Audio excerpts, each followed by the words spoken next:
இன்றைக்கி வந்து நம்ம ஒரு சிசிடிவி செட்டப் கம்ப்ளீட் பண்ணியிருந்தோம். கஸ்டமர் வந்து எனக்கு ப்ரைஸ் பற்றி பிரச்சனை இல்லை, பட் நல்ல குவாலிட்டியாக இருக்கணும், கிளாரிட்டி இருக்கணும் அப்படின்னு சொல்லி கேட்டிருந்தாங்க.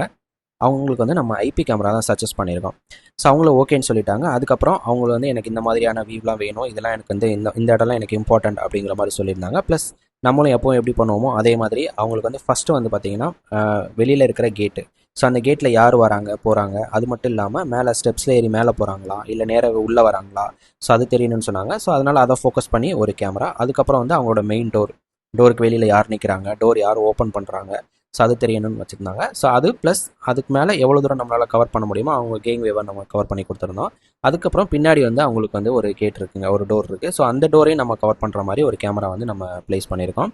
ஸோ அந்த கேமரா வந்து நம்ம உங்களுக்கு மோஷன் டிடெக்ஷனில் வந்து ஆக்டிவேட் பண்ணியிருந்தோம். இன்கேஸ் யாராச்சும் வந்தால் மட்டும் நமக்கு நைட்டு கலர் ஆகிற மாதிரி அவங்களுக்கு பண்ணி கொடுத்துருந்தோம். பக்கத்துலேயே வந்து அவங்களோட எம்டி கிரவுண்ட் இருக்குது. ஸோ அதையும் அவங்க வந்து மானிட்டர் பண்ணணும் அப்படின்னு கேட்டிருந்ததுனால ஸோ நம்ம அதையும் வந்து ஃபோக்கஸ் பண்ணி ஒரு கேமரா நம்ம ப்ளேஸ் பண்ணியிருக்கோம். ஸோ இந்த கேமரா எல்லாமே நம்ம வந்து அவுடோர் பாக்ஸ் போட்டு நீட்டாக பிவிசி பைப் போட்டு கேபிள் வெளில தெரியாத அளவுக்கு நீட்டாக பேக் பண்ணி கொடுத்துருந்தோம்.